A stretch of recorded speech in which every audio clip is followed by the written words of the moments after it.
हैं spring system. ठीक है, जैसे स्प्रिंग कभी खेला होगा ना बचपन में या कहीं पे, कि स्प्रिंग होती है उसमें कुछ फोर्स नीचे की तरफ देते हैं फिर वो ऑसिलेट करती है। ठीक है, तो ऑसिलेशन में क्या होता है कि एक मोशन जो एक फिक्स इक्विलिब्रियम पॉइंट के इधर उधर टू एंड फ्रो मोशन करता है वो ऑसिलेशन होता है। एक चीज हमने देखी थी अभी तक और एग्जांपल देके चल रहे थे हम इसका सिंपल पेंडुलम का। ठीक है, सिंपल पेंडुलम तो इसमें क्या था, ये ऑसिलेट कर रहा था अपनी मीन पोजीशन के दोनों तरफ। ठीक है, अब क्या होगा, ये स्प्रिंग है, इसका एक एंड पॉइंट क्या है, फिक्स्ड रहेगा। एक एंड पॉइंट इसका फिक्स, दूसरा फ्री है। ठीक है, अब ये क्या है, अपने नॉर्मल पोजीशन की जब इस पे मास हम लगाएंगे, ये पैन का उस पे मास हमने m रख दिया। ठीक है, अब ये इक्विलिब्रियम पोजीशन में आ जाएगा, थोड़ा सा जब मास रखेंगे तो थोड़ा सा ये नीचे और आ जाएगा ऐसे। ये क्या होगा, इक्विलिब्रियम।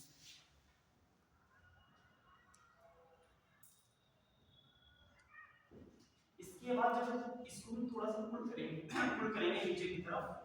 ठीक है, तो क्या करेगा, ये अंदर की तरफ खींचेगा। क्यों, क्योंकि देखो अगर यही वायर पर जो सीधा होगा ऐसे, इसमें कोई मास हम m डालें लटका दें तो इसमें कोई फर्क नहीं आएगा। ठीक है, जब इसको हेलिकल पाथ में लेके आते हैं, ठीक है, तो इसमें टेंशन क्रिएट हो जाता है, जिसकी वजह से क्या होता है, इसका एक नेचर होता है कि अपनी तरफ खींचे रहता है। जैसे इस पे जैसे मैंने मास m किया तो इसमें mg वेट नीचे की तरफ जा रहा था। ठीक है, तो इसका एक कांस्टेंट क्या होता है, फोर्स कांस्टेंट जिसको कहते हैं, वो इसको क्या करेगा, अपनी तरफ खींचने की कोशिश करेगा। इसको कहते हैं रिस्टोरिंग फोर्स, कि वो अपने आप को रिस्टोर करने की कोशिश करेगा। इसको आप जितना खींचेंगे नीचे उतना ही खुद को रिस्टोर करने की कोशिश करेगा, लेकिन इसकी एक लिमिट होती है। ठीक है, जैसे कि रस्सी खींचने, एक क्या होता है ना, रस्सी खींचना, उसकी एक लिमिट होती है कि आप कितना खींच सकते हैं अपनी तरफ। एक लिमिट के बाद क्या होता है, आप खींच जाते हैं। ठीक है, तो इससे एक लिमिट होती है, उससे ज्यादा जो आपने इसको खींच लिया तो इसकी लिमिट क्रॉस हो जाएगी और ये क्या हो जाएगा, एक्सपैंड कर जाएगी, जो स्प्रिंग की ओरिजिनल लेंथ थी। ठीक है, उससे ये बढ़ जाएगा। उसमें इलास्टिसिटी टॉपिक में पढ़ा होगा, लिमिट ऑफ इलास्टिक लिमिट पढ़ा है क्या टॉपिक, इलास्टिक लिमिट, चलिए उसको पढ़ा दिया जाएगा।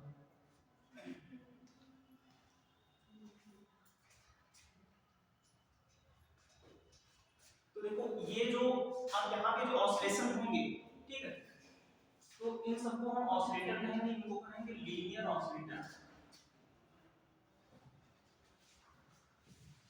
ठीक है, और ये जो ऑसिलेटर होते हैं ये काम करते हैं जो कि influence of Hooke's law force, ये नाम सुना है।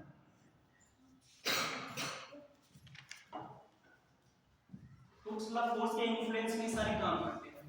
हुक्स लॉ क्या होता है, इलास्टिसिटी टॉपिक में पढ़ा, उसमें बताया जाता है कि जब जैसे रबड़ होती है ना, रबड़ को तुम खींचते हैं तो उसकी लेंथ बढ़ जाती है। ठीक है, लेंथ बढ़ जाती है, उसके बाद छोड़ देते तो क्या होता है, ठीक है, तो जितना हम फोर्स देंगे खींचने के लिए उतनी उसकी लेंथ भी बढ़ेगी। तो इन्होंने कहा था कि जो स्ट्रेस होती है, अभी इन शब्दों के बारे में बताएंगे, stress is proportional to strain. Stress का सुना है, काफी स्ट्रेस से चल रहे हैं। ठीक है, वो कब होता है, जब कोई प्रेशर हम पे पड़ता है। ठीक है, तो ये स्ट्रेस होता है, प्रेशर होता है, pressure means force upon area. ठीक है, और स्ट्रेन क्या होता है, जो चेंज हो जाता है। ठीक है, रबड़ को खींचते हैं तो उसकी लेंथ चेंज हो जाती है ना, तो जो चेंज हुआ है वो हो जाती है स्ट्रेन। तो हुक्स लॉ कहता है stress is proportional to strain, वो तो इलास्टिसिटी में है। वहीं एक हुक्स लॉ फोर्स के बारे में कहा जाता है कि जो फोर्स लगने वाला होता है वो होता है kx, जितना डिस्प्लेसमेंट होगा उसी के प्रोपोर्शनल होगा फोर्स, क्योंकि अभी पिछले जो ऑसिलेशन के टॉपिक में पढ़े। तो ये हुक्स लॉ फोर्स है। ठीक है, अब ये फोर्स जो होता है वो x, ये माइनस साइन दिखाता है कि जहां जैसे ही x बढ़ेगा f उतना ही घटेगा। दैट मींस कि इन दोनों की डायरेक्शन डिफरेंट है, और ये क्या होता है, फोर्स कांस्टेंट। ठीक है, कांस्टेंट स्प्रिंग के केस में हो जाता है स्प्रिंग कांस्टेंट। तो यहाँ पर बस यही चीज है, और बाकी जो डेरिवेशन पहले कराए गए थे फॉर्मूले बताए गए थे सब वही है। तो इसको जब हम खींचेंगे नीचे की तरफ पुल करेंगे, ठीक है, तो यही स्प्रिंग हमारी थोड़ी सी ऐसे ऐसे हो करके यहाँ तक आ जाएगी। इसको यहाँ तक खींच के लाए तो डिस्प्लेसमेंट देखो ये क्या था, इक्विलिब्रियम पोजीशन था, यहाँ से यहाँ तक आ गया ना, तो ये हो जाएगा x। ये क्या है डिस्प्लेसमेंट, ठीक है। तो जो हमने फोर्स लगाया वो तो हमें पता नहीं है, तो फोर्स क्या होगा F -kx। ये क्या है फोर्स कांस्टेंट, ठीक है, कांस्टेंट है फोर्स कांस्टेंट। तो ये मास m था, नीचे की तरफ हमने कोई फोर्स लगा दिया उसको खींचा तो ये हो जाएगा। अब इसको हम छोड़ेंगे, ठीक है, इसको जब रिलीज करेंगे तो क्या होगा, इसमें जो स्टोरिंग फोर्स होगा वो नीचे जो फोर्स लगाया गया उसको रिपेल करेगा, ठीक है, उसके अपोजिट काम करेगा अंदर की तरफ, तो ये काम करेगा अंदर की तरफ रिस्टोरिंग फोर्स।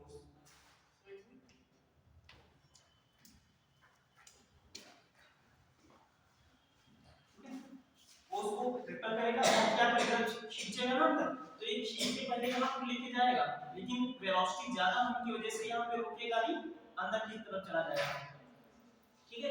जैसे पेट्रोल के केस में देखते थे, इसको जब यहां पे आके छोड़ते थे यहां पे आके, ठीक है, तो ये ज्यादा तो था, इसको एक फोर्स अंदर की तरफ खींचता था, ये यहां तक आ जाती था, लेकिन वेलोसिटी यहां पे मैक्सिमम होने की वजह से यहां पे रुक नहीं पाता था, तो ये और आगे चला रहा था, तो यहां भी चला रहा था यहां। वैसे जब यहां पे वेलोसिटी 0 हुई, लेकिन फोर्स अंदर की तरफ लग रहा है, तो ये फिर से अंदर की तरफ आने लगता था, तो फिर यहां पे वेलोसिटी ज्यादा हुई, तो फिर ये यहां पे, तो ऐसे ही क्या करता था ऑसिलेशन करता था, ठीक है। तो वैसे यहां पर भी होगा, इसको जब फोर्स अंदर की तरफ से खींचेगा तो ये ऐसे हो जाएगा, और ये क्या होगी कंप्रेस होगी, लेकिन कंप्रेस होते होते यहां पे वेलोसिटी ज्यादा होने की वजह से ये अंदर की तरफ यहां तक आ जाएगा, यहां तक। उसके बाद जब अंदर ज्यादा आ जाएगा तो फिर से उसको रिपेल करेगा, ठीक है, तो फिर से नीचे आएगा, ये ऐसे से ऑसिलेट होते रहेगा, ठीक है। आगे ऑसिलेशन हो गया भाई, F माइनस का kx, के क्या था फोर्स कांस्टेंट, और मास और एंगुलर फ्रीक्वेंसी के उसमें टर्म में कैसे करेंगे m ओमेगा स्क्वायर, ठीक है, ओमेगा क्या था 2 पाई न्यू, ओमेगा क्या है एंगुलर फ्रीक्वेंसी, और न्यू क्या है लीनियर फ्रीक्वेंसी, ठीक है। और टाइम पीरियड क्या होता है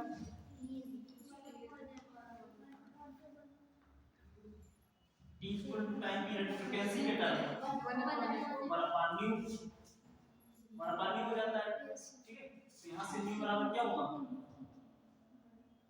ओमेगा पर 2 पाई, यहां पे जब रखेंगे तो t इक्वल टू क्या आ जाता है 2 पाई मान देगा, या ओमेगा इक्वल टू, ये सब फॉर्मूले काम आएंगे, होता है।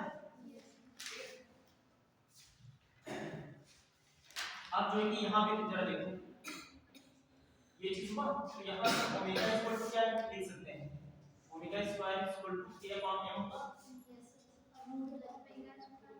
इसको क्या लिख सकते हैं ओमेगा इक्वल टू,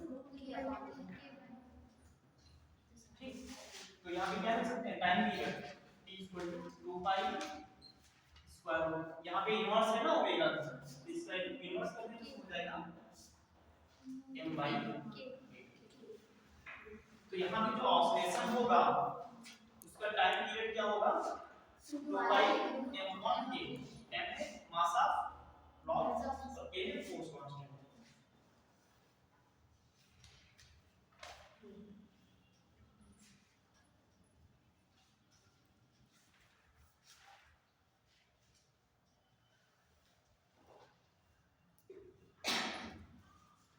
सबसे ज्यादा जरूरत इसी की रहती है, ठीक है।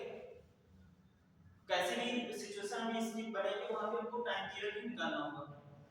तो यहाँ पे जरा देखो हमारे पास बस टाइम पीरियड और फोर्स कांस्टेंट है, क्योंकि एक केस के लिए जो कि ये मास कांस्टेंट है। यहाँ से कंक्लूजन निकाल सकते हैं कि टाइम पीरियड प्रोपोर्शनल टू क्या है, स्क्वायर रूट ऑफ m। अभी यहाँ पे अगर क्वेश्चन किया जाए कि इसका मास m था, 2m कर दिया जाए, तो टाइम पीरियड क्या होगा, बढ़ेगा कि घटेगा? बढ़ेगा। और कितना बढ़ेगा किस फैक्टर में? हां 2 टाइम्स नहीं बढ़ेगा, क्योंकि मास के स्क्वायर रूट पे डिपेंड कर रहा है ना, तो स्क्वायर रूट 2 होगा। ठीक है, यहां पे स्पेशल केस क्या बनाएगा, if mass goes to 2 times m, then time period goes to square root 2 times। ठीक,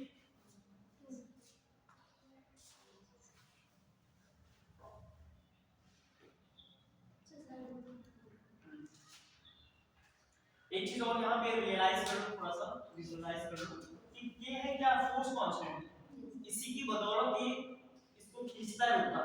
इस चीज को ध्यान में देना, ये जो k है, k की वजह से ही ऊपर की तरफ खींचता है, तो जिसका k ज्यादा होगा वो ज्यादा तेजी से खींचेगा। तो स्प्रिंग जरा रियलाइज करो किया होगा, स्प्रिंग को जब खींचते हैं, कुछ स्प्रिंग होती है बहुत तेजी से खींच लेती है, और कुछ होते तो धीरे धीरे ऐसे से जाती है। तो जो धीरे धीरे जाते हैं उसका k क्या होगा, कम होगा कि ज्यादा? कम होगा। और जो जल्दी आता हो ज्यादा। और देखा होगा जो लंबी स्प्रिंग होती है वो धीरे जाती है, और जो छोटी होती है वो जल्दी आती है। ठीक है, तो जो छोटी होगी उसका के ज्यादा होगा। इसका मतलब क्या हुआ कि लेंथ के इनवर्सली प्रोपोर्शनल है। ठीक है, तो जो के है हमारा स्प्रिंग कांस्टेंट, इसको चलो अभी आगे बढ़ाएंगे। ये चीज देख लो, देखो बहुत सारे क्वेश्चन ऐसे आते हैं कि टी किस पे डिपेंड कर रहा है, मास पे, फोर्स कांस्टेंट पे प्रोपोर्शनल है कि इनवर्सली प्रोपोर्शनल है। डायरेक्ट आंसर हो जाता है अगर तो हमें पता है। ठीक है, एक ये इसको हमेशा याद रखना, ये p ओमेगा स्क्वायर m, ये एक चीज याद रखना हमेशा, और ये तो हमेशा याद ही रहेगा। एंगुलर और लीनियर में रेशियो भी 2 पाई का होता है। ठीक है, तो ये तो पता ही है। तो एक ये चीज और एक ये चीज याद रखना हमेशा।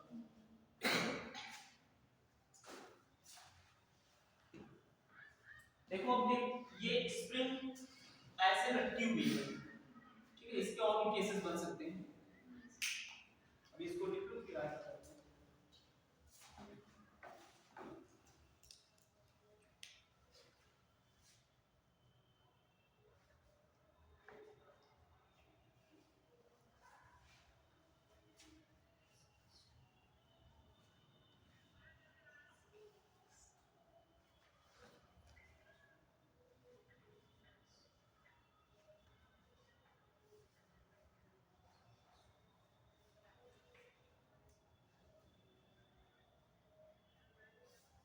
कंफ्यूजन तो नहीं हो रहा है इसमें? कहीं पे होगा डाउट बता दे।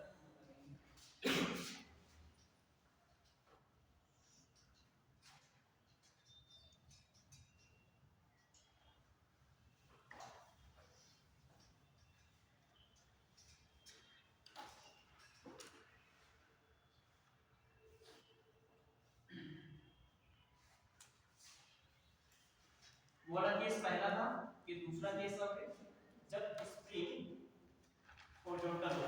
पहला केस था वर्टिकल, ठीक, पहला केस था वर्टिकल। वर्टिकल मींस ऊपर से नीचे, और ये हॉरिजॉन्टल है। इसमें क्या होगा कि स्प्रिंग को ऐसे रखा जाएगा,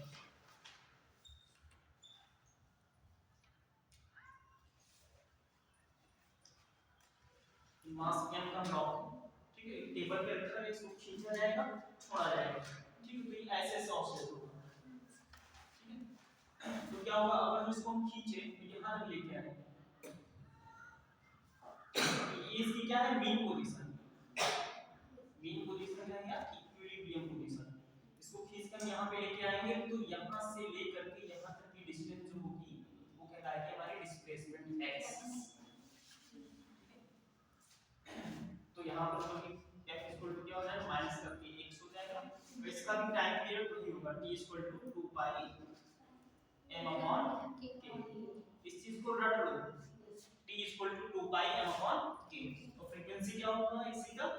रिवर्स हो जाएगा, देख लो उसका भी फॉर्मूला।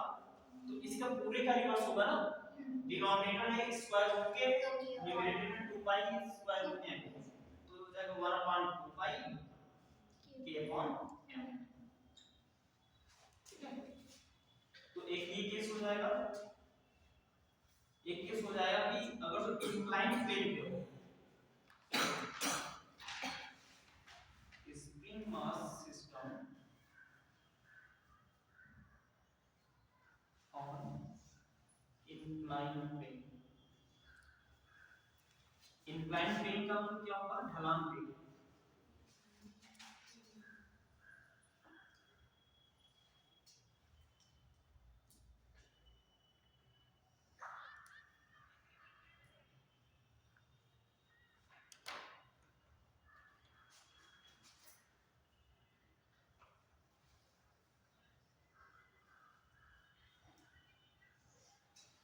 क्या होगा, इसको रिप्लेस किया जाएगा, यहां तक हम लेके आए इसको m, तो ये इसका डिस्प्लेसमेंट हो जाएगा x। ठीक है, तो यहां पर भी f इक्वल टू माइनस का x होता है, तो time period 2 pi square root of m by k। Sir जैसे उसमें ये पेंडुलम में जो force f equal to minus k term रहता है, स्प्रिंग में भी माइनस k माइनस नहीं, उसका कारण क्या है कि देखो इसको जब खींचते हैं तो रिस्टोरिंग फोर्स हमने खींचा इस तरफ, x इस तरफ बढ़ रहा है, लेकिन फोर्स का डायरेक्शन क्या है, इस तरफ, अपोजिट डायरेक्शन, इसलिए माइनस साइन रहता है। ये माइनस साइन डायरेक्शन होता है। और ध्यान देना, अगर तो कोई क्वेश्चन ऐसा आता भी है, ठीक है, कि फोर्स के बारे में बताया जा रहा है, ऑप्शन दिए गए हैं, तो जिसमें माइनस साइन लगा होगा ना उसको सबसे पहले हटा दो, क्योंकि सर एक क्वेश्चन था हां कि तो जो है कि माइनस वाला क्यों होगा, अभी न्यूमेरिकल बनाएंगे उसमें आएगा।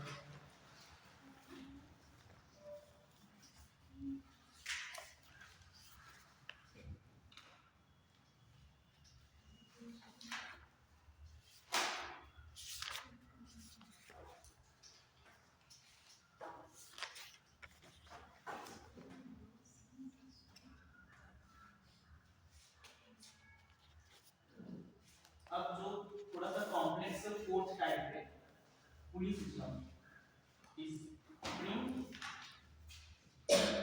मास and spring system with pulley. Pulley जानते हो, नाम सुना है कभी कि नहीं सुना है, देखा है कभी नहीं देखा ना, ट्रेन वगैरह देखी, ट्रेन में लगी होती है, बहुत ज्यादा हैवी कोई बॉडी होती है ना, उसको भी एक इंसान खड़े होकर खींच के उसको उठा लेता है, वो पुली की मदद से करता है।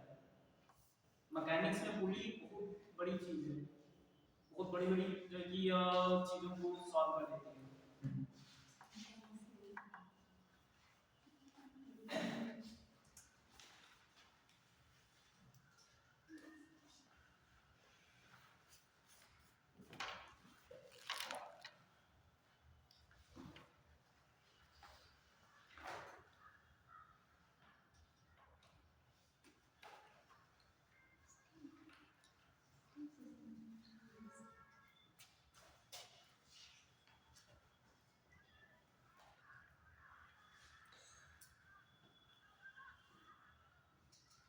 देखो ये पुली है, पुली क्या होता है, बीच में इसका फिक्स होता है, ठीक है, ये जो लटका हुआ है ना इसमें ऐसे फिक्स होता है, वो एक स्पिनर होता है ना, स्पिनर जो बोलते हैं ना, ये ऐसे लगा के इसके ऐसे करते हैं, तो वैसे ही होती है पुली।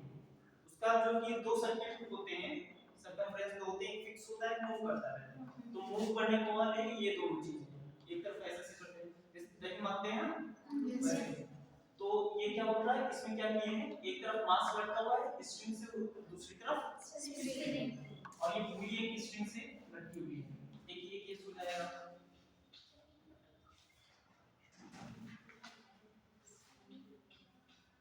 दूसरा केस, और ये फिक्स है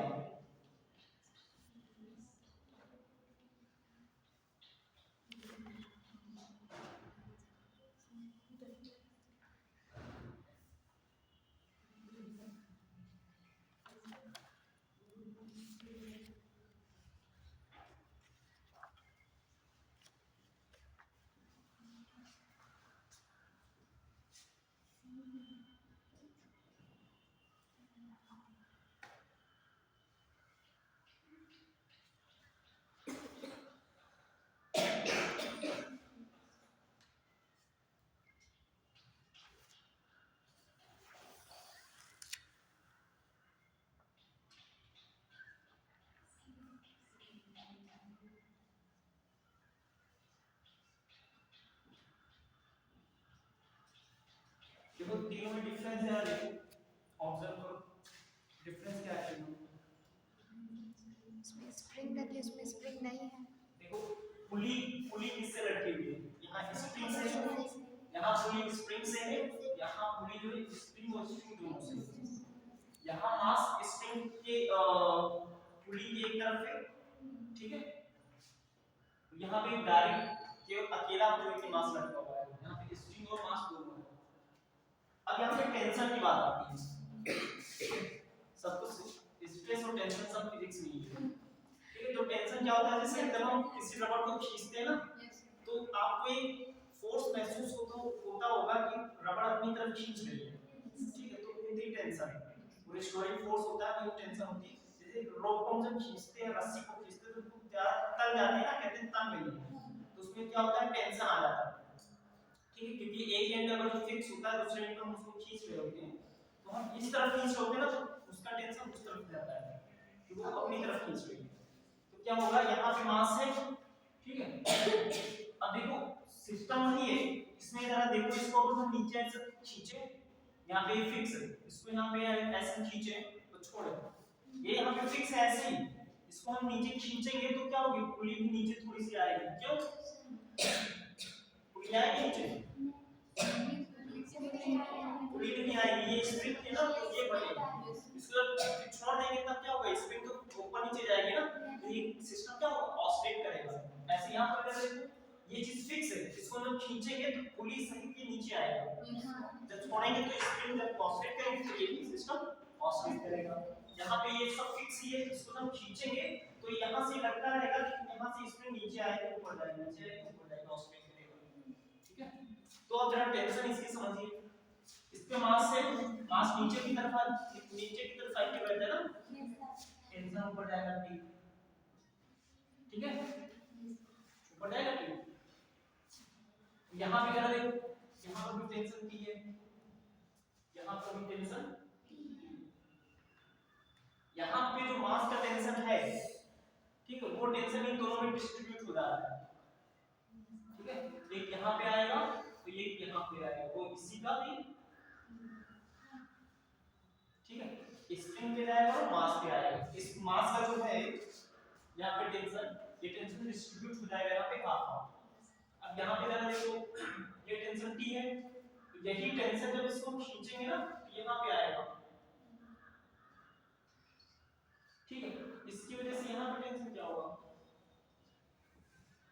क्योंकि टोटल टेंशन यही झेल रहा है ना, यहाँ पे एक टी है, ठीक है, और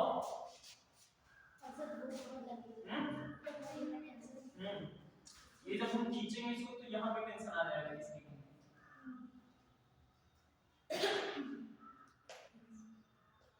अब जरा इसका चेक करते हैं टाइम पीरियड, क्योंकि यहाँ पे हमारा ऑसिलेशन है, तो क्या था टाइम पीरियड का, तो टाइम पीरियड क्या होता है, t equal to 2 pi m upon k होता है। तो इन सब सिस्टम्स के लिए इफेक्टिव k होगा, k क्या होगा, tension in mass, tension in spring, इसका स्क्वायर ओके। यहाँ पे k क्या है, स्प्रिंग कांस्टेंट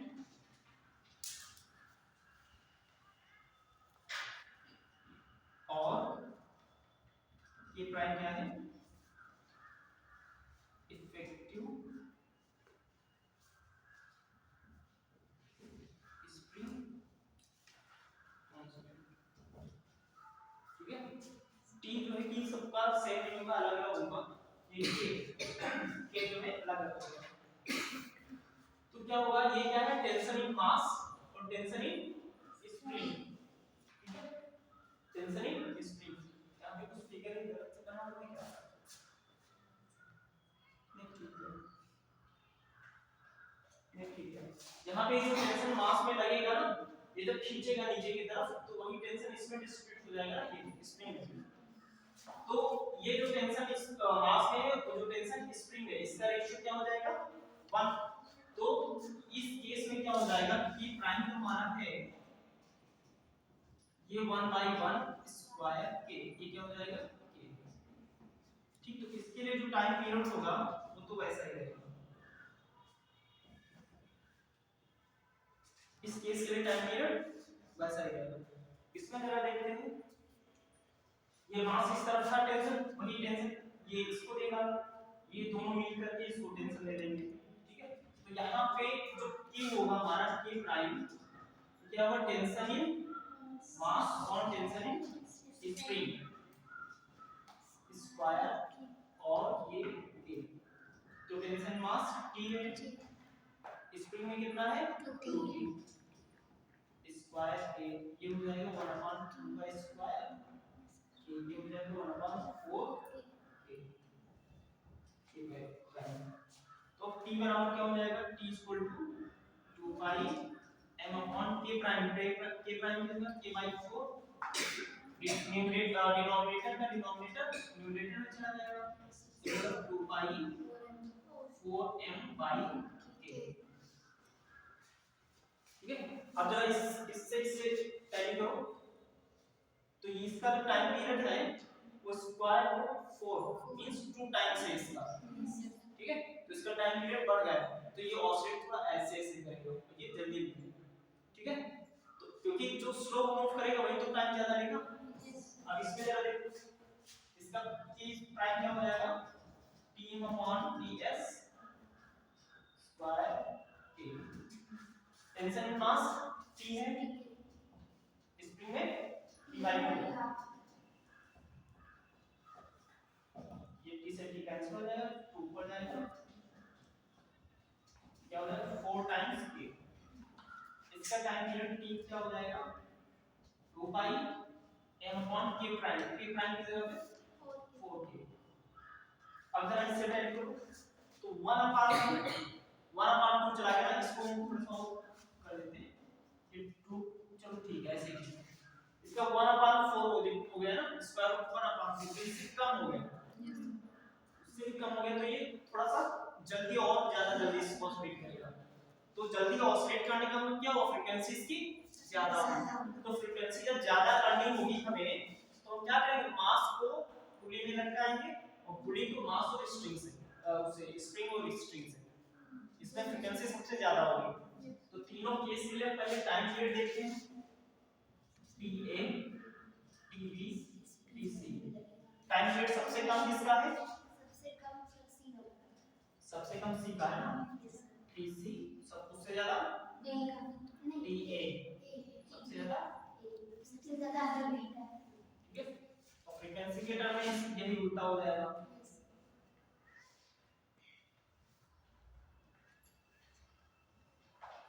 सबसे ज्यादा फ्रीक्वेंसी C टाइप में होगी।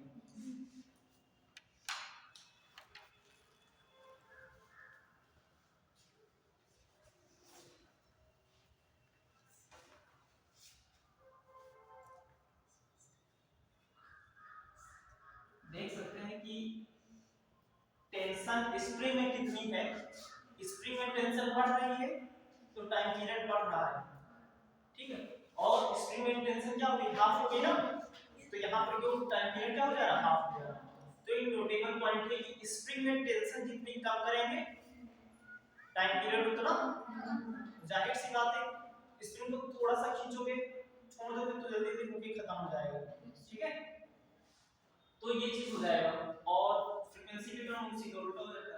लेकिन ये एक बात ये याद रखनी कि टेंशन कम तो टाइम पीरियड कम, टेंशन ज्यादा तो टाइम पीरियड ज्यादा।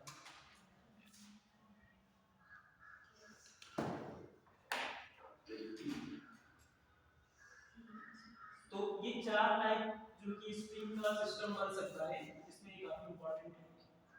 और इसके बाद हम बात करेंगे स्प्रिंग के बारे में, कॉम्बिनेशन के बारे में, जैसे रजिस्टर, कैपेसिटर, इंडक्टर, इन सबको सीरीज या पैरेलल में कर सकते हैं ना, वैसे इसको भी कर सकते हैं।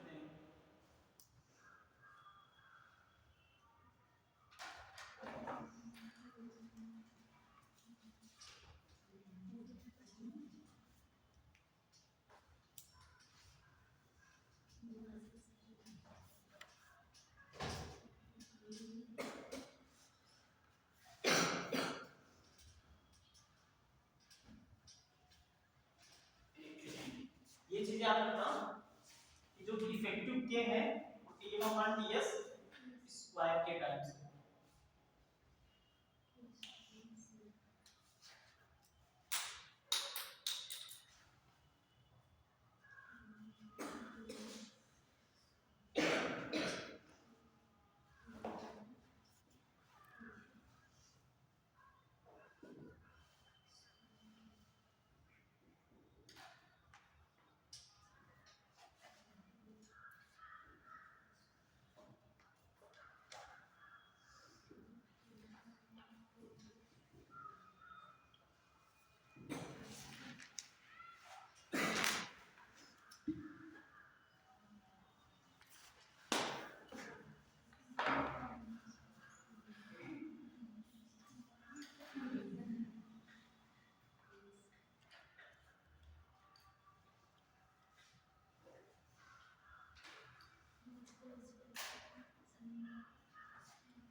देखो इस चीज को यहाँ पे स्प्रिंग सिस्टम में देखिए वो सीरीज है कि पैरेलल, इसके लिए आपको देखना होगा एक स्प्रिंग जो कि कनेक्ट होगी मास से, बाकी सारी स्प्रिंग क्या होगी उसको फॉलो कर रही होंगी। जैसे एक स्प्रिंग की एक मास यहाँ पे लगा हुआ है, ठीक, बाकी स्प्रिंग इसी को फॉलो करते हुए ऐसे ऐसे जाएंगे और आखिरी वाली जो होगी वो फिक्स होगी, ठीक है। जैसे ये एक फिक्स पॉइंट हुआ, ये एक स्प्रिंग भी, दूसरी स्प्रिंग और फिर ये तीसरी स्प्रिंग, तो ये क्या हो जाएगी सीरीज में, ठीक है। अच्छा बताओ जरा ये जो बन रहा है ये सीरीज में है, हाँ नहीं सर ये सीरीज में है क्या, क्यों ये जुड़ा है फिर से जुड़ा हुआ है सीरीज में। सर एक मास में हाँ सर आपने बोला था एक मास से देखो जितना कंफ्यूजन होना वो यही हो जाए ज्यादा सही है, सारे डाउट यहीं पे क्लियर हो जाए। क्या ये सीरीज में है, सीरीज का मतलब क्या होता है एक के बाद दूसरा दूसरे के बाद तीसरा, तो एक पहली स्प्रिंग की मास से फिर तीसरी स्प्रिंग में क्या है सीरीज में है, हाँ है। जरा इस डेफिनेशन को देखो, एक स्प्रिंग कनेक्टेड होगी मास से, दूसरी स्प्रिंग उसी स्प्रिंग को फॉलो करेगी, ये नहीं क्या करके मास को जुड़ जाए, ठीक है। मास सिर्फ एक स्प्रिंग से जुड़ा होगा, बाकी सारी स्प्रिंग उसी स्प्रिंग को फॉलो करेगी। जैसे कि ये वाली स्प्रिंग मास से जुड़ी है, बाकी की स्प्रिंग इसी को फॉलो कर रही है ना, ये से तो ये हो जाएगा सीरीज में। ये सीरीज में नहीं है, दिखने में लग रहा है लेकिन यहाँ पे ये सीरीज में नहीं है, ठीक है। अभी जब पैरेलल की डेफिनेशन आएगी वहां हम बताएंगे कि पैरेलल नहीं है। अब इसमें देखो कैपेसिटर में रेजिस्टर में हम देखते हैं कि क्या कि रेजिस्टेंस इक्विवेलेंट निकालते हैं ना, कैपेसिटर में कैपेसिटेंस, यहाँ पे क्या निकालेंगे, यहाँ पे क्या निकालेंगे, आपकी स्प्रिंग के बारे में हमें क्या ही पता है, मास इसका भाग है, नंबर ऑफ ऑसिलेशन तो वो तो जब हम इसको डिस्टर्ब करेंगे तब की बात है, इसकी इनहेरेंट प्रॉपर्टी क्या है,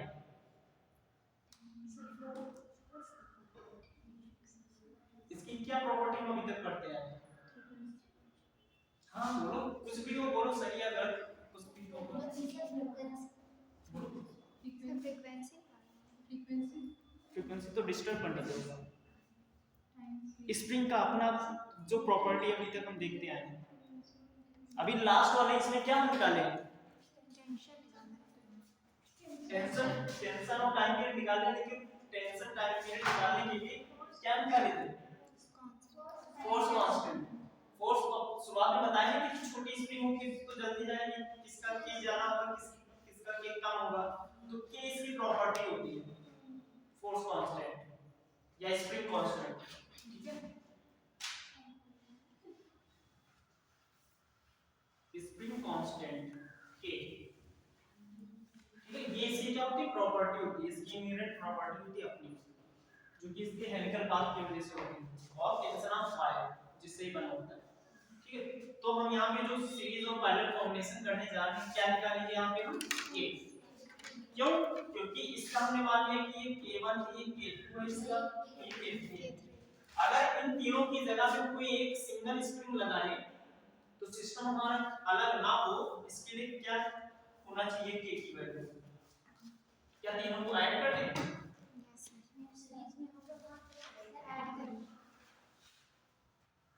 रेजिस्टेंस के टर्म में हम लोग क्या करते थे?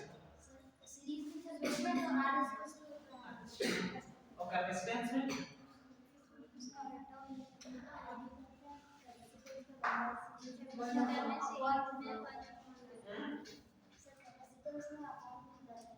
उल्टा हो जाता ना। देखो अभी हमने शुरुआत में आपको विजुअलाइज कराया था कि के क्या है? इनवर्सली प्रोपोर्शनल टू लेंथ, बताया था ना। एल जितना कम होगा के उतना ज्यादा होगा। जो कैपेसिटेंस होता है C क्या होता है? एप्सिलॉन नॉट A/D होता है। दो प्लेटों के बीच की डिस्टेंस बढ़ाएंगे तो C क्या होगा? बढ़ेगा घटेगा? साइड फॉर्मूले में देखो, इनवर्सली प्रोपोर्शनल लेंथ तो ये बढ़ेगा तो ये घटेगा। वैसे ही के क्या है? L के इनवर्सली प्रोपोर्शनल, L बढ़ेगा तो ये घटेगा। तो जैसा C का बिहेवियर है वैसा K का बिहेवियर होगा। तो C जो कि सीरीज में क्या होती है? सीरीज में क्या हमारे पास निकालना है,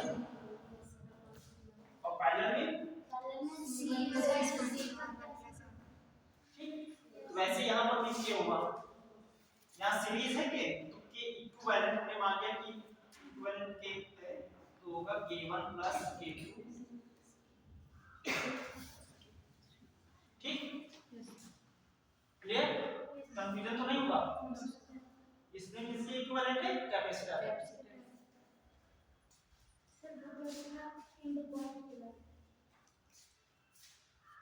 एंड पॉइंट फिक्स, यहाँ एंड पॉइंट फिक्स हो गया ना। अगर फिक्स नहीं करोगे, इसको खींचोगे तो तुम्हारी तरफ किस तरफ चला आएगा, तो ऑसिलेट कैसे करेगा?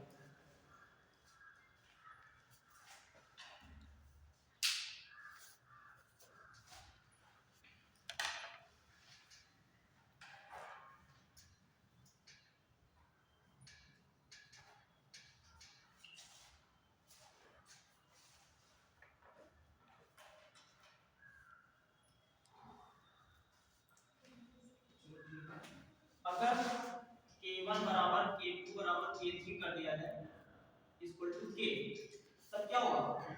1/k equal to 1/k plus 1/k plus 1/k होगा। तो 1/k तीनों में कॉमन लेंगे, 1 प्लस 1 प्लस 1 क्या हो जाएगा? ये पॉइंट k, ये 1/k इक्विवेलेंट ध्यान देना। तो k इक्विवेलेंट क्या आ जाएगा? k/3। ठीक है, वैसे ही अगर यहाँ पे दो होते, यहाँ पे दो ही स्प्रिंग होती, क्या आता है यहाँ पे? 2, तो k/2। अगर स्प्रिंग कांस्टेंट सबका बराबर है, ठीक है, अगर स्प्रिंग कांस्टेंट सबका बराबर है और जितने अगर जो n लगा दी जाए, n लगा दी जाए, n स्प्रिंग लगा दी जाए बराबर फोर्स कांस्टेंट, तो इक्विवेलेंट क्या होगा?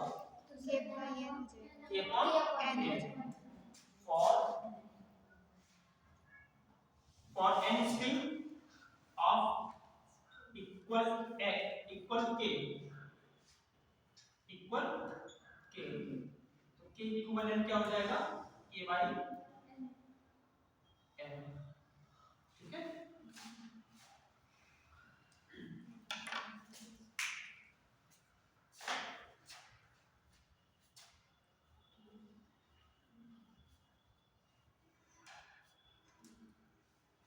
अब यही चीज ऐसे पढ़ा है, हॉरिजॉन्टल है, इधर देखो सब ये हॉरिजॉन्टल है, इसको हम ऐसे वर्टिकल भी रख सकते हैं, कभी उस बीच में ही होगा, ठीक है।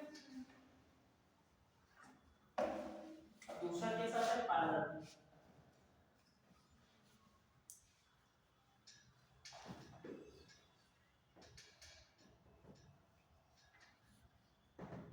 Parallel combination,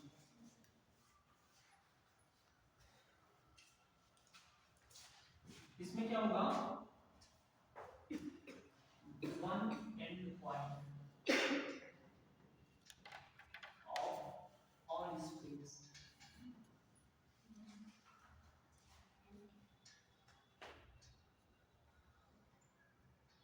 connected with mass, दिख रहा है पीछे तक,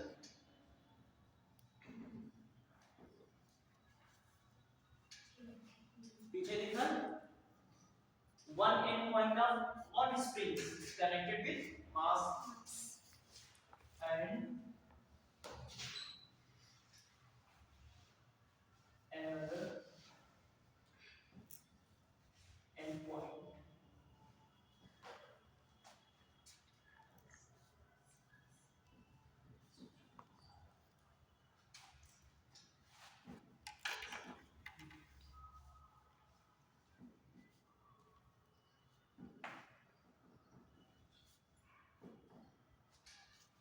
देखो स्प्रिंग है ना, स्प्रिंग में दो एंड पॉइंट है, इधर है इधर, ठीक है। तो जितने भी स्प्रिंग होंगे सिस्टम में, सबका एक एंड पॉइंट क्या होगा, मास से कनेक्टेड होगा और दूसरा एंड पॉइंट फिक्स होगा, ठीक है। तब जाके वो सिस्टम कहेंगे हम पैरेलल में। जैसे सिंपल सा अगर हम देखें तो यहां फिक्स कर दिया,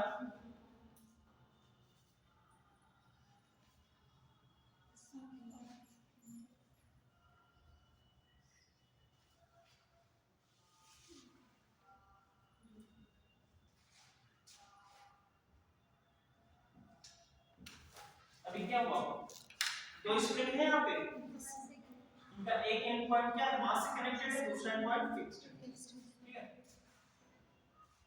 तो और जरा एक ये एग्जांपल हो गया, दूसरा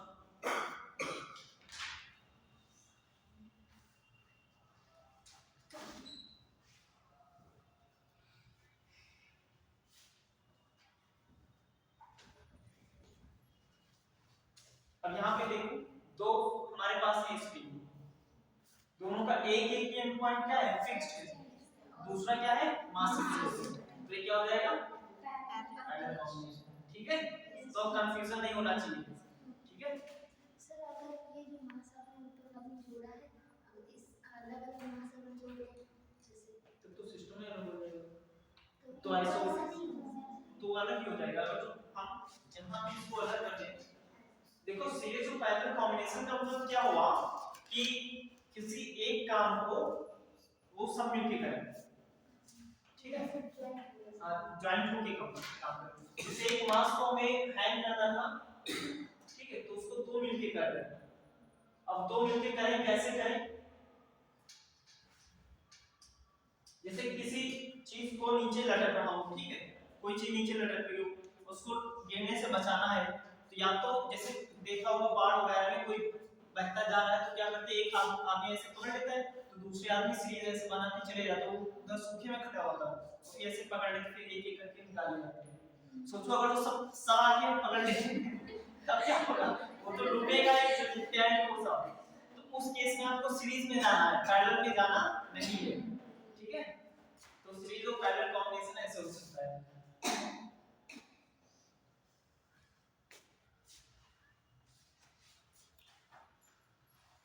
तो कॉम्बिनेशन में कोई कंफ्यूजन तो नहीं होगा, बस इन पॉइंट्स को ध्यान रखो कि पैरेलल कॉम्बिनेशन का मतलब होता है कि जो काम करना है उसी से सभी लोग जुड़े हो, ठीक है। जैसे कि इस टेबल को अगर हमें लटकाना है, ठीक है, वो कई सारी रस्सियां हैं, ठीक, और कुछ रस्सियां उसमें वीक भी हैं, तो हम क्या करेंगे, सबको पैरेलल में जोड़ देंगे। अगर एक टूट भी गई तो बाकी सब बचा लेंगे।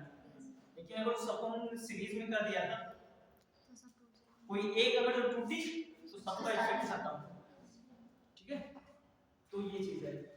तो हमें समझना ये पड़ेगा, क्योंकि ऐसे सिस्टम और ऐसे सिस्टम तो हम समझ सकते हैं, देख करके यहाँ सीरीज में है और ये पैरेलल में, ऐसे सिस्टम कंफ्यूज करते हैं। तो उसके लिए हमारी ये स्टेटमेंट है कि जो मास होगा वो सभी से कनेक्टेड होगा। जैसे इसको जब लटकाएंगे तो जितनी रस्सियां होंगी सब इससे कनेक्टेड होंगी। ठीक है, और जो सीरीज में करेंगे तो केवल एक कनेक्ट होगी, बाकी सब फॉलो करेंगे। ठीक, तो इन दो पॉइंट्स को याद रखिए, कंफ्यूजन नहीं होगा। तो ये हो गया कॉम्बिनेशन।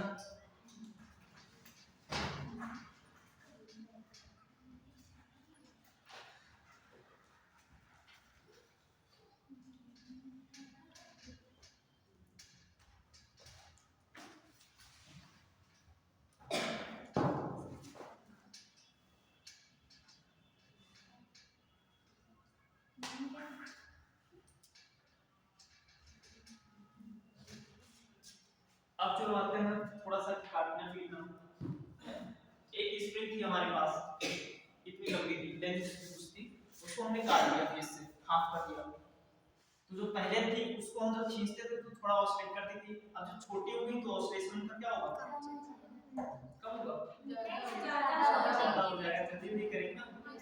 तो और ये कम हो ज्यादा किस वजह से हो रहा था, लेंथ की वजह से, हां लेंथ की वजह से, लेंथ की वजह से नहीं, उसकी प्रॉपर्टी, मतलब इसमें स्प्रिंग की कांस्टेंट, स्प्रिंग की प्रॉपर्टी क्या है, कांस्टेंट की कि कांस्टेंट, फोर्स कांस्टेंट तुरंत निकालना चाहिए हमसे, फोर्स कांस्टेंट या स्प्रिंग कांस्टेंट। ठीक है, तो वो चीज चेंज हो रहा है। ठीक है, तो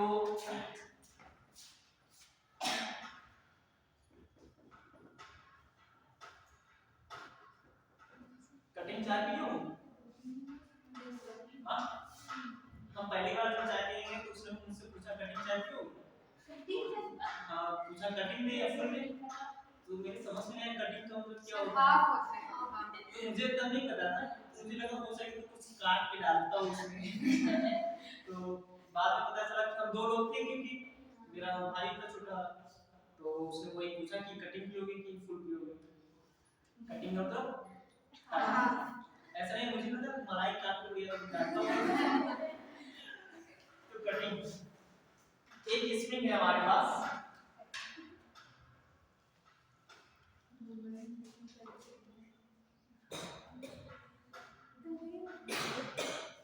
जिसकी लेंथ L है। अब देखो ध्यान दो, इसका फोर्स कांस्टेंट या स्प्रिंग कांस्टेंट क्या है, K। इसको हम क्या करते हैं, हाफ कर देते हैं। ठीक, कटिंग। और हमने देखा कि फोर्स कांस्टेंट क्या होता है, स्प्रिंग कांस्टेंट क्या होता है, लेंथ में इनवर्सली प्रोपोर्शनल होता है ना। तो जरा देखो यहाँ पे जो ये हो जाएगा स्प्रिंग कांस्टेंट K1, यहाँ पे हो जाएगा K2। तो K1 क्या होगा, इनवर्सली प्रोपोर्शनल टू L/2 होगा। अच्छा, तो अब जरा डिवाइड कर दो, तो क्या हो जाएगा K1/J = L/2/, तो क्या हो जाएगा,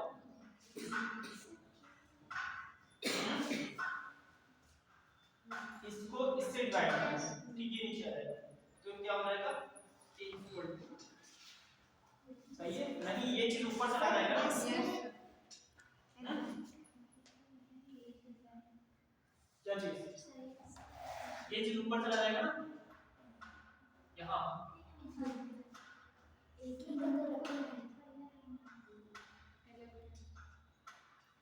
कौन सा कंफ्यूजन हो रहा है, आगे समझो। देखो ये K1 है, ठीक है, ये इनवर्सली प्रोपोर्शनल अपनी लेंथ के होगा, इसको नीचे का छोड़ो, इनवर्सली प्रोपोर्शनल तो अपनी लेंथ का होगा, वो है L/2। अब ये 2 डिनोमिनेटर का डिनोमिनेटर है ना, ये ऊपर चला जाएगा, तो हो जाएगा 2/L। ठीक है, अब क्योंकि हम इसमें कोई रिलेशन देख रहे हैं ना, इस वजह से तो उसको हम डिवाइड कर देंगे K1/K। तो K1 क्या है, 2/L है, और K क्या है, 1/L।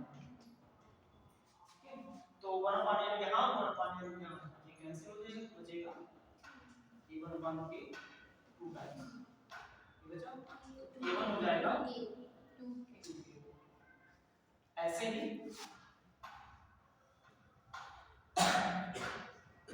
k2 क्या हो जाएगा 2 टाइम्स ठीक तो ये क्या हो जाएगा k1 2k k2 तो लेंथ को हाफ करेंगे तो स्प्रिंग कांस्टेंट डबल हो जाएगा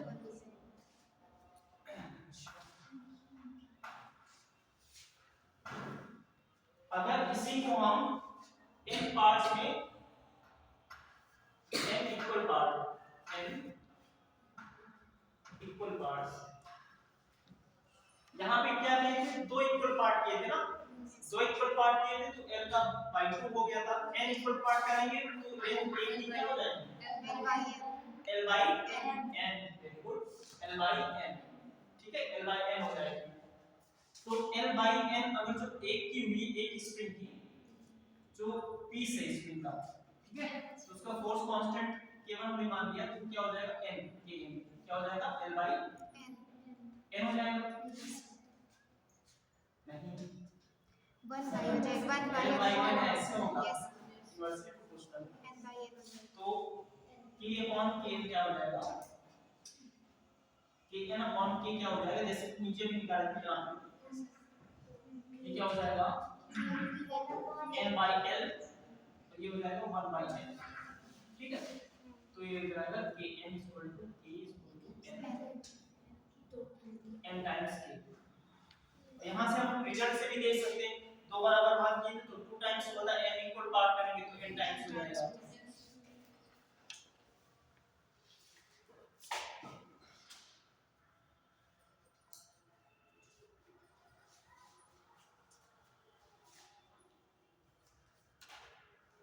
तो ये kn नहीं होगा कोई भी आर्बिट्रेरी ले सकते हैं k1 हो सकता है k2 हो सकता है क्योंकि l by n लेंथ हर एक स्प्रिंग के पीस की थी ना जितने भी पार्ट होंगे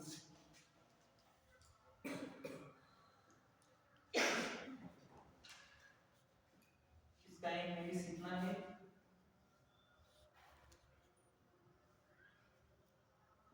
ऐसे n नहीं तो सबका क्या होगा n times k n times k n times k ठीक है सबका spring constant n times k होगा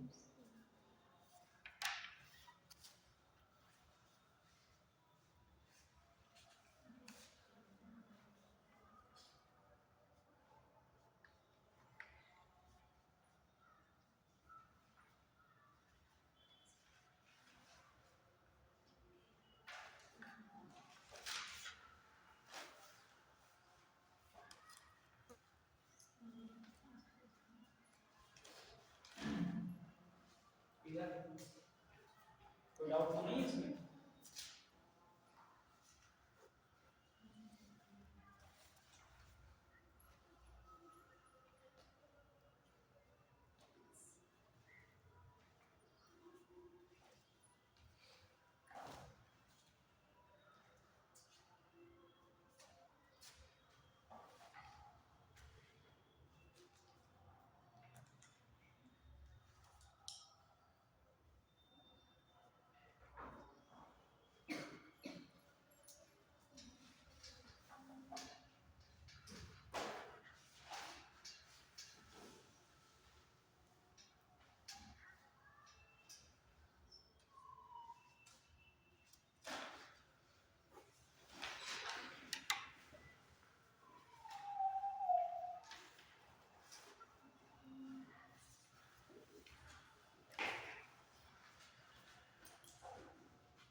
सिंपल पेंडुलम होता है, इसकी लेंथ इसके सेंटर से जाती है, ये जो बॉब होता है इसके सेंटर से यहाँ तक ये लेंथ हो जाएगी, ये इसका मास हो जाएगा, ठीक है। तो टाइम पीरियड हमने देखा, टाइम पीरियड इसके मास पे डिपेंड नहीं करता है, स्मॉल ऑसिलेशन से, स्मॉल ऑसिलेशन का मतलब क्या हुआ, एक थोड़ा सा डिस्प्लेसमेंट है, इसके लेंथ पे डिपेंड करता है, लेंथ बढ़ाएंगे तो टाइम पीरियड बढ़ेगा, लेंथ घटाएंगे तो घटेगा। आपको यहाँ पे थोड़ा सा एग्जांपल देना चाहिए।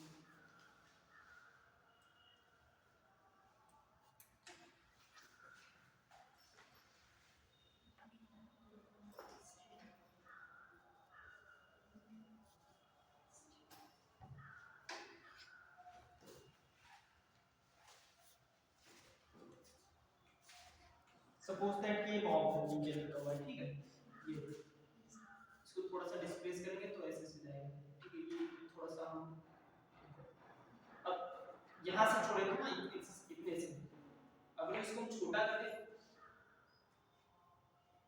फिर छोड़े तो पहले के अपेक्षा तेज है कि धीमा है, तेज माना, तो तेज होने की वजह से मतलब क्या हुआ, कम टाइम में चला रहा है ना, तो टाइम पीरियड हमारा क्या हुआ, कम हुआ, तो लेंथ कम होने पे टाइम पीरियड कम होगा। यहाँ देख भी रहा कि टाइम पीरियड की equal to square root,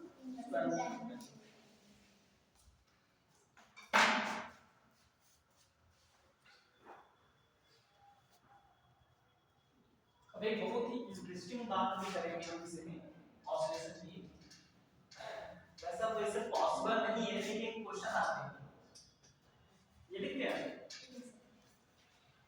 suppose that कि आप जो है कि आपके पास कोई ऐसी मशीन को ड्रिल करने वाली या अर्थ के इधर से उधर पूरा पुल करना है, उसमें कूद जाए,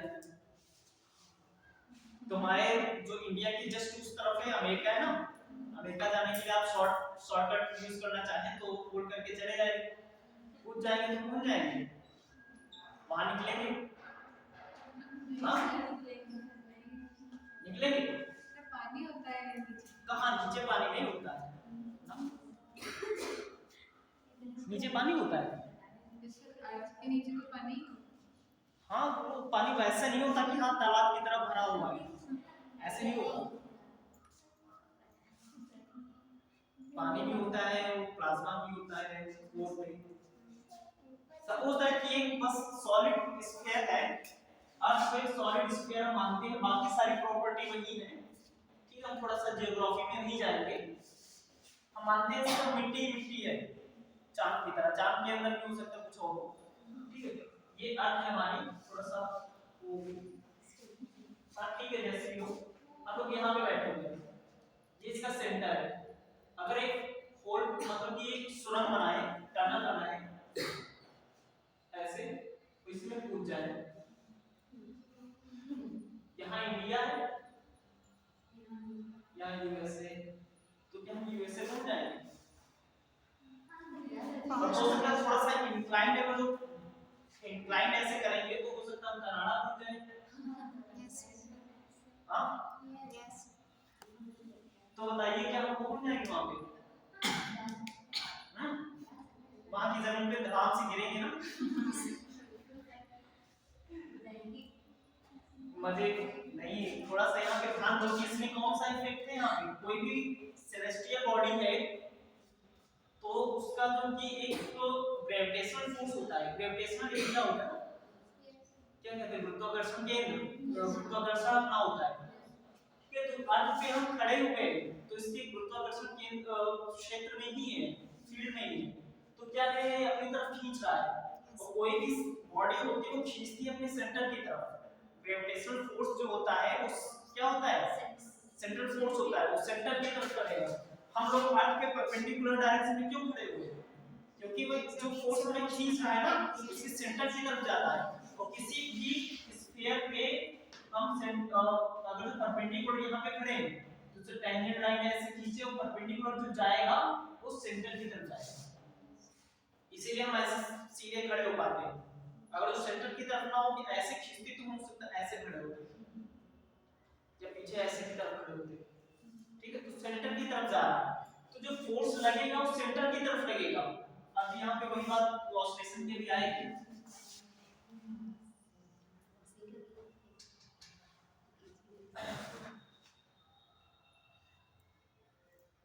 ये पेंडुलम था, इसको यहाँ पे खींच के छोड़ते थे तो क्या होता था, यहाँ इसको फोर्स अंदर की तरफ लगता था ना, सेंटर की तरफ, तो खींचता था अंदर की तरफ, लेकिन ये इधर चला जाता, क्यों? क्योंकि इसकी वेलोसिटी ज्यादा होगी, लेकिन फिर भी जैसे ही इधर जाता था ये फोर्स तुरंत इस तरफ लगने लगता था, तो फिर से इसको खींच लेता था, तो ये ऐसे से होता था।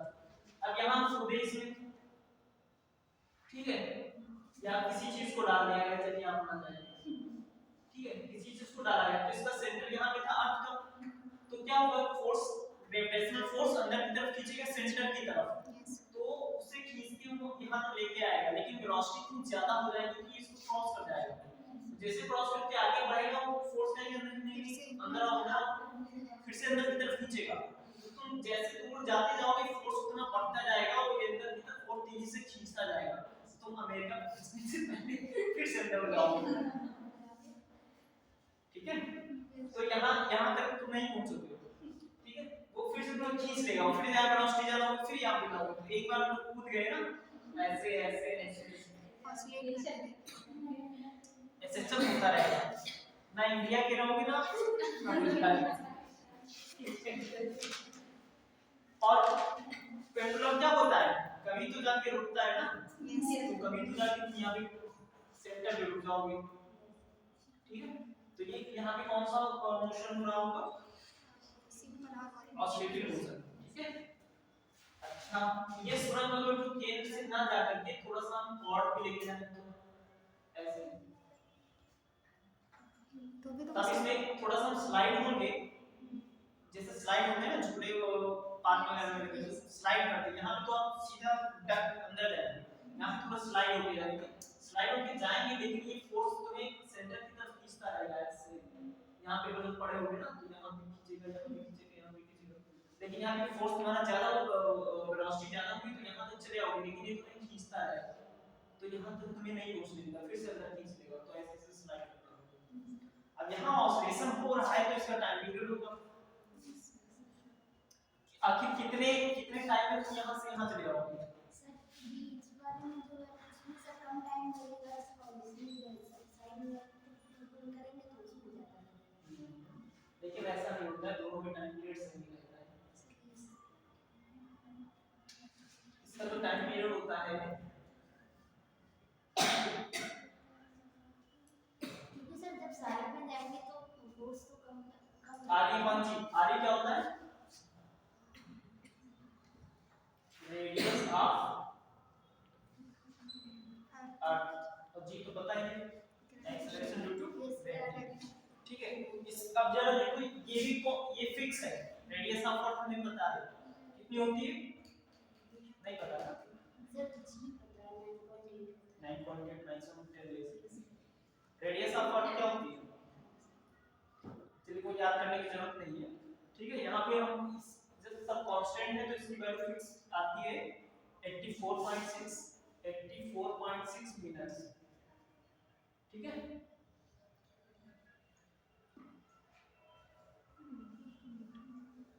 ये टाइम पीरियड है किसका, जब आप जो है यहां से जाएं यहां तक फिर वापस चले आए यहां तक, इतना टाइम लगा ना, तो अगर ये पूछा जाए कि इस पॉइंट से इस पॉइंट तक पहुंचने में कितना टाइम लगा, हाफ हो जाएगा, तो क्या हो जाएगा 84 में 84.6 हाफ कर दो तो 42 मिनट में हम अमेरिका पहुंच जाएंगे, इतना शॉर्टेस्ट वे है 42 मिनट, ठीक है, तो ये चीज हो जाएगी।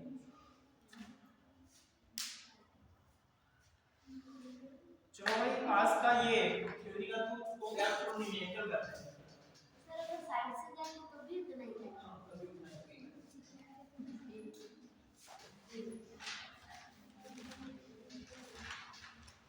क्योंकि साइड का कुछ उसमें फिक्स तो है नहीं, रेडियस ऑफ अर्थ तो जी, अब वो चाहे साइड पे जाए या तो बीच से जाए, क्योंकि उस पे तो डिपेंड है, रेडियस भी फिक्स है, हां रेडियस भी फिक्स है, टाइम पीरियड क्योंकि कांस्टेंट सब है ना, टाइम पीरियड जो है हमारा आगे के इस पे है और वो दोनों ही कांस्टेंट है।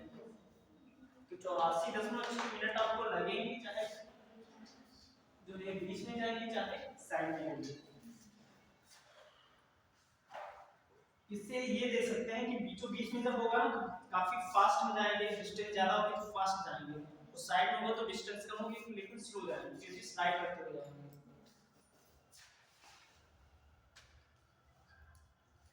अब न्यूमेरिकल कराने कैसे कराएं?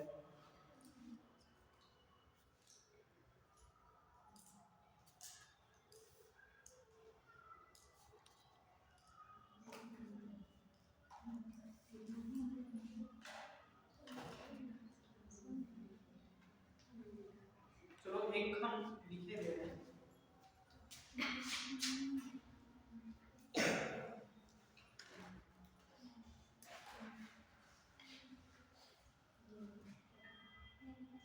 एक स्प्रिंग है, ठीक है, जिसका फोर्स कांस्टेंट के, देखो हम क्वेश्चन बोल रहे हैं, जैसे आप क्वेश्चन पढ़ करके इंफॉर्मेशन लिखते हैं ना उसकी, वैसे हम बोल रहे हैं, आप लिखते रहिए। एक जो इंफॉर्मेशन आपको लगे, सारी चीजें नहीं लिखनी, ठीक है। एक स्प्रिंग है जिसका स्प्रिंग कांस्टेंट के है, ठीक है, और वो कट किया जा रहा है इनटू लेंथ ऑफ रेशियो 1:3, ठीक। एक स्प्रिंग है जिसका स्प्रिंग कांस्टेंट, इसका स्प्रिंग कांस्टेंट है के, कट किया जा रहा है, कट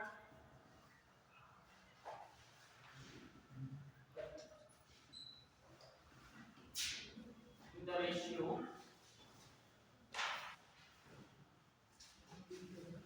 1:2:3, 1:3 रेशियो में कट किया जा रहा है, ठीक है। They are connected in series and the new force constant is k prime. If they are connected in parallel and force constant is k double prime, ठीक है। देखो तीन तीन पीस किए गए हैं, काट करके तीन पीस किए गए हैं, उनकी लेंथ का रेशियो है 1:3। इसका मतलब ये हुआ कि अगर इसकी लेंथ l है तो इसकी लेंथ इसी की डबल हो जाएगी और इसकी ट्रिपल हो जाएगी, ठीक है। और फिर इन तीनों को क्या किया जा रहा है कि सीरीज में कनेक्ट किया जा रहा है, काट करके जोड़ा जा रहा है, ठीक। एक ऐसे किया गया और एक पैरेलल किया गया, ठीक है। ऐसे दो कॉम्बिनेशन किए गए, एक ये और एक ये। तो इसके लिए जो रिजल्टेंट लिया गया है वो बता दें कि k प्राइम है, और इसके लिए रिजल्टेंट k जो है वो k डबल प्राइम है, ओके। अभी हमसे पूछ रहे हैं कि k prime ratio k double prime क्या होगा, ये चीज पूछ रहे हैं। k कैसे निकालेंगे, k प्राइम कैसे निकालेंगे, k डबल प्राइम कैसे निकालेंगे?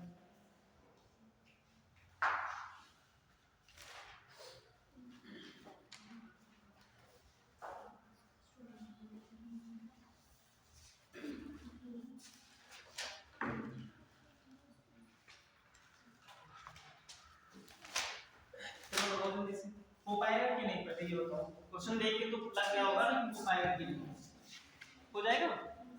चलो फिर लगाओ जल्दी से, देखिए।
Interesting music.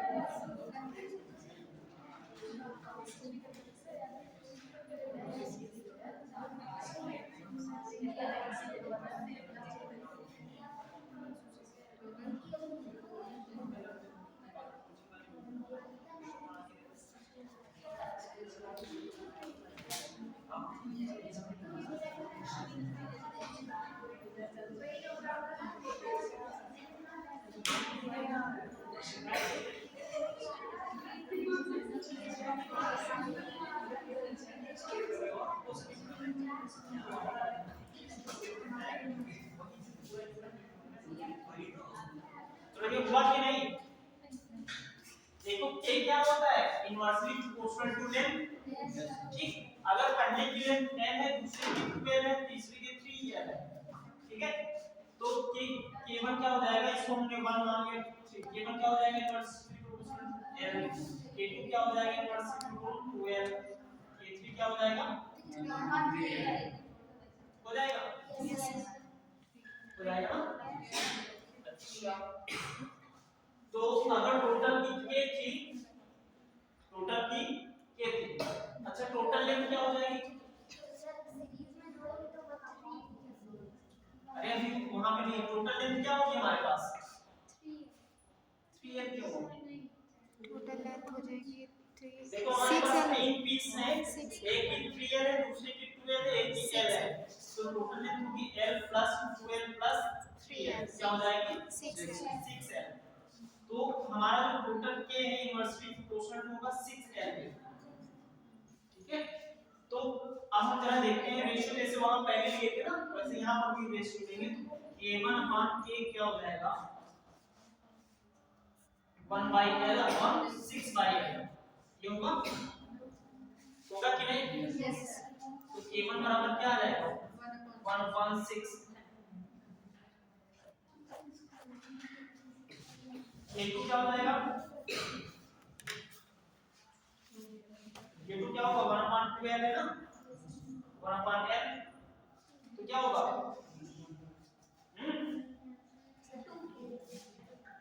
k2 equal to k/2। k3 क्या होगा? k3/k equal to 1/3।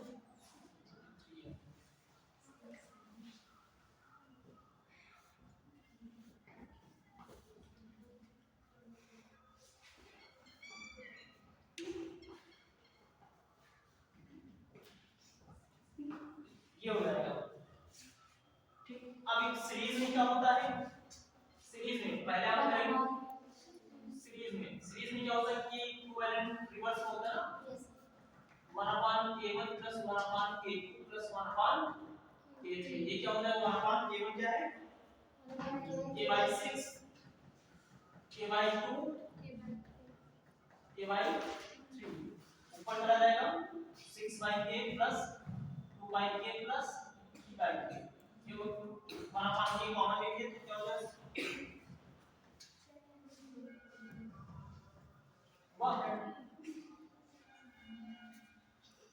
तो हो जाएगा ये 11/k। के इक्विवेलेंट क्या हो जाएगा? ये वाला हो जाएगा।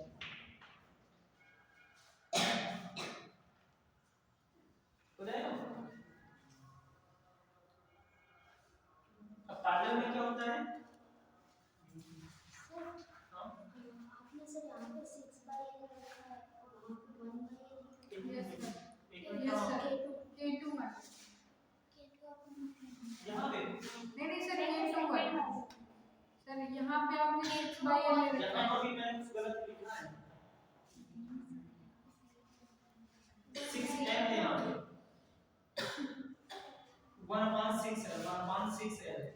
लेकिन अरेंजमेंट में कुछ गलत हो रहा है। k1 होगा 1/n, Yes, sir. k होगा 1/6n, तो ये न्यूमरेटर में जाएगा, ये ऊपर चला जाएगा। और थोड़ा सा कॉमन सेंस का भी तो देखो, छोटा हो जाएगा तो k बड़ा हो जाएगा, तो k बड़ा हो यहाँ पर भी कुछ वही हुआ। ये सर 1/n लिया है आपने। 1/2n हो जाएगा, यहाँ पे 1/6 है, तो ये हो जाएगा 2/1/3 आएगा, यहाँ पे 3 आएगा ना, 3 ऊपर चला जाएगा, 3 टाइम्स हो जाएगा। ठीक है, और यहाँ पे क्या होगा, ये सब कहाँ से देंगे, 1/6 है, यहाँ पे 2 टाइम्स हो जाएगा। ये चीज हम हो रहा है ना, 1/3 और 1/6 है, ये ऊपर चला जाएगा, इसको एक करके दिखाते हैं। 1 × 6 है, 1 × 3 है, ये हो जाएगा ऐसे। तो ये सब पूरा करते हैं।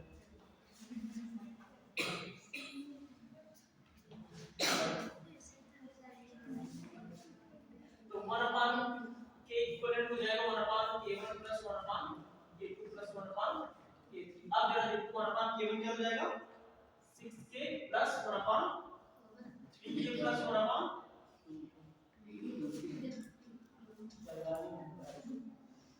ठीक है, तो 1/k कॉमन हो जाएगा, तो 1/6 + 1/3 + 1/2, 6 3 2, इनका एलसीएम क्या होगा, क्या होगा एलसीएम, 6 होगा, 6 होगा, 1 + 2 + 3, क्या हो जाएगा ये 1/k equivalent equal to 6/6 1/k, that means k equivalent equal to k। तो काट के तुम सीधा फिर से जोड़ दे रहे हो, तो k तो बस उतना ही रहेगा, वही कट किए हो, वही सीरीज में कर लिए हो, तो उतना ही रहेगा। अंतर किस में आएगा, पैरेलल में। पैरेलल क्या होता है, k इक्विवेलेंट k1 + k2 + तो ये हो जाएगा 6k 3k + 2k, ये हो जाएगा 11k। और ये जो है k इक्विवेलेंट पैरेलल में क्या था, k डबल प्राइम, और ये क्या है, सिंगल प्राइम। रेशियो पूछा जा रहा है ना हमसे पूछा जा रहा है ratio, k prime ratio k double prime, तो प्राइम क्या है, k है, और ये क्या है 11k, तो k prime ratio k double prime 1:11। चलिए अच्छी बात है कि यहाँ भी आप लोग जागरूक रहे, टीचर से भी गलती होनी चाहिए।